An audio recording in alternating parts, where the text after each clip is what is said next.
Hello students, welcome back to accountancy on A. आज हम class 11 business studies chapter 2 forms of business organisation के important topic joint stock company को complete detail में समझेंगे।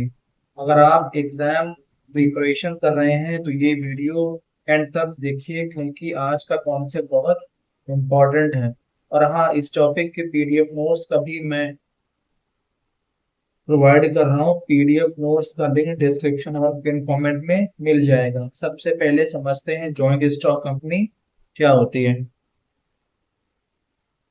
देखिए, joint stock company it refers to the most suitable form of business organisation on a large scale. काफी large scale पर होती है ये बात समझ में आ रही है। ये चीजें, ये पॉइंट देखिए, it is setup bye registration under the companies act 2013। ठीक है, 2013 एक्ट के अंडर ये रजिस्टर्ड होती है। B point, a company is an artificial person having a separate legal entity and a common seal.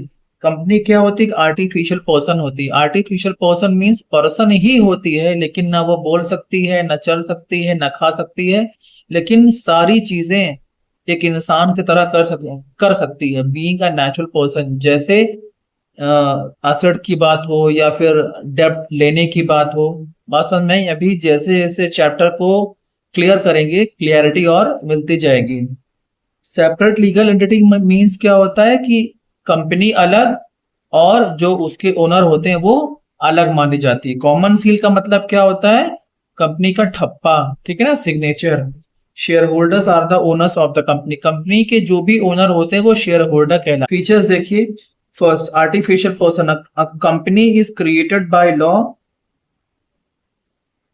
It is an artificial person having nobody, no soul. It can not breathe, eat, talk, but like a natural person can own property or incur debt। बात समझ में आई ना? वो चल सकती है, ना खा सकती है, ना पी सकती है, लेकिन एक इंसान, एक नेचुरल पर्सन की तरह कंपनी के खुद की प्रॉपर्टी होती और वो उधार अपने नाम से ले सकती है। बात समझ में आई?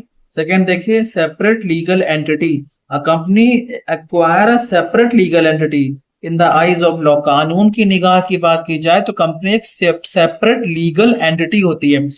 मतलब कंपनी अलग और उसके ओनर अलग होते हैं। The asset and liability of the company are separate from those of its owners. और उसके ओनर से कंपनी की लायबिलिटी और एसेट भी अलग मानी जाती है।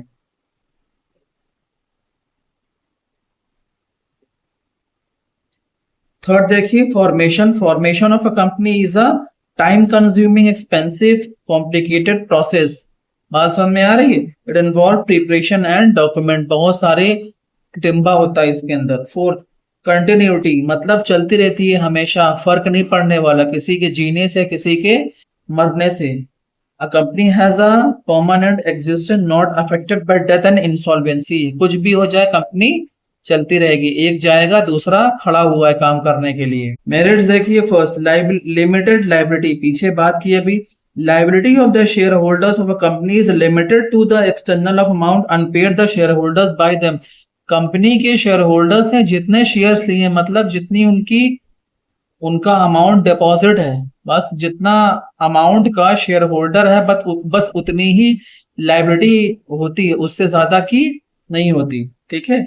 बी देखिए, personal asset of the members are safe. Company can be settled only from the asset of the company. ठीक है ना, ये चीजें। कंपनी के ओनर्स की जो पर्सनल एसेट होती है वो बिल्कुल सेफ होती है। ठीक है ना, जैसे कर्ज वगैरह की बात की जा रही है, ऐसे पार्टनरशिप के केस में क्या होता है, हाँ, कि घर के बर्तन बिक जाएंगे अगर कर्ज ज्यादा हो गया। बात समझ में आई? सेकंड देखिए,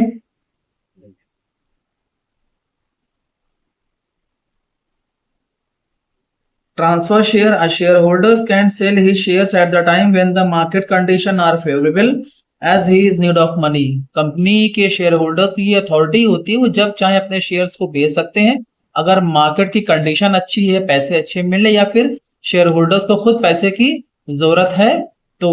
थर्ड देखिए, continuity. Companies existence is not affected by death and insolvency. अभी बताया आपको। Expansion, company has a large financial resource. भाई आदमी ज्यादा होते हैं, कैपिटल ज्यादा आती है, फाइनेंशियल कंडीशन बढ़िया होती है। फर्स्ट देखिए डीमेरिट्स। भाई हर आदमी के या फिर आर्टिफिशियल आदमी कह लो, आर्टिफिशियल पर्सन कह लो, कुछ नुकसान होते हैं, कुछ अच्छाइयाँ होती हैं, कुछ बुराइयाँ होती। बस वही बुराइयों की बात अब करने जा रहे हैं। Demerits. First, formation. A company is more complex as it's more time and knowledge of legal requirement. भाई कंपनी को फॉर्मेशन करना, कंपनी स्टार्ट करना कोई हंसी खेल की बात नहीं होती है। Second, lack of secrecy. According to the Act, each public company has to provide information from time to time to the registrar office. भाई यहाँ सिक्रेसी रह कहाँ पाएगी? हर वक्त हर टाइम तो जब जरूरत पड़ेगी हमें रजिस्ट्रार ऑफिस में अपनी जो भी कंपनी की प्राइवेसी है वो बतानी पड़ेगी। ठीक है। Third, numerous regulation. The function of a company is subject to large number of legal formalities. Audit कराओ, वोटिंग कराओ, रिपोर्ट फाइल करो, हाँ, डॉक्यूमेंट तैयार करो। ठीक है ना, दुनिया का कानून रहता है। Fourth, delay in decision making.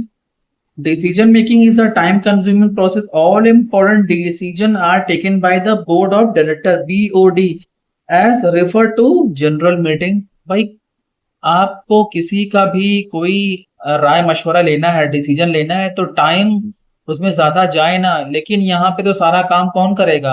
Board of directors करेंगे या फिर एक जनरल मीटिंग बैठाई जाएगी। तो ये सब टाइम टेकन प्रोसेस होता है। बात समझ में आई? तो ये चैप्टर था जो हमारा आज फिनिश हुआ, forms of business organisation. Video अगर अच्छी लगी हो तो please subscribe my channel and share my videos to all friends and relatives. Thank you.